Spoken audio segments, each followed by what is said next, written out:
ایک درزی کا راز، ایمان بدل دینے والا واقعہ۔ السلام علیکم دوستو، آج میں آپ کو ایک ایسا سچا واقعہ سنانے جا رہا ہوں جو دل کو ہلا دینے والا ہے اور جس کا انجام یقین کو جگا دینے والا ہے۔ یہ واقعہ پرانے زمانے کا ہے۔ ایک درزی تھا، چھوٹے سے گاؤں میں رہتا تھا، دن رات محنت کرتا تھا لیکن ہمیشہ پریشان رہتا تھا۔ جب بھی نماز کا وقت ہوتا وہ کام چھوڑ کر مسجد چلا جاتا اور لوگوں سے کہتا، رزق اللہ دیتا ہے، میں تو کپڑے سیتا ہوں، بس روزی دینے والا وہ ہے۔ لوگ ہنستے اور کہتے، اگر تم اس طرح نمازوں میں وقت ضائع کرتے رہو گے تو ایک دن تمہاری دکان بند ہو جائے گی۔ لیکن وہ مسکرا کر کہتا، جو اللہ کے لیے وقت نکالتا ہے اللہ اس کے لیے رزق نکالتا ہے۔ ایک دن ایک امیر آدمی اس کے پاس آیا، بولا، مجھے بہت قیمتی کپڑا سلوانا ہے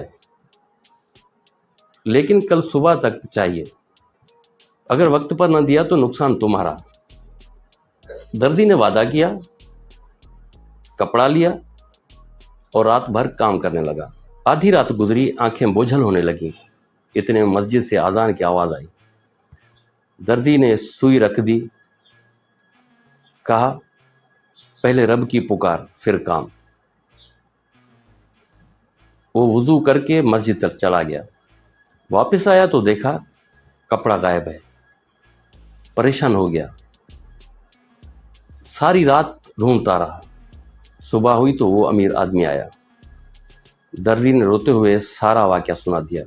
امیر آدمی غصے میں آ گیا، بولا، میں تمہیں سزا دلوا سکتا ہوں مگر تمہارے چہرے پر سچائی دیکھ رہا ہوں، ٹھیک ہے میں جا رہا ہوں۔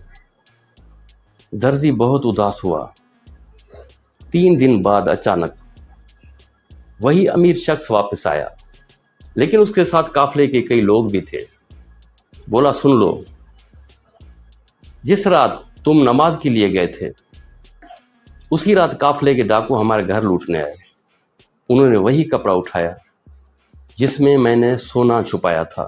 اگر تم وہ کپڑا میرے گھر پہنچا دیتے تو تمہیں بھی وہی نقصان ہوتا جو میرا ہوا۔ اللہ نے تمہیں بچا لیا، تمہاری نماز نے تمہیں بچا لیا۔ درزی کی آنکھوں سے آنسو بہنے لگے۔ اس نے سجدہ کیا اور کہا، اللہ اپنے بندے کی محنت نہیں دیکھتا، اس کا یقین دیکھتا ہے۔ کبھی کبھی نقصان نظر آتا ہے مگر دراصل وہ اللہ کی حفاظت ہوتی ہے۔ دوستو، اگر آپ کو یہ ویڈیو ہماری پسند آئی ہو تو لائک کریں، شیئر کریں اور کمنٹس کریں۔ اللہ حافظ۔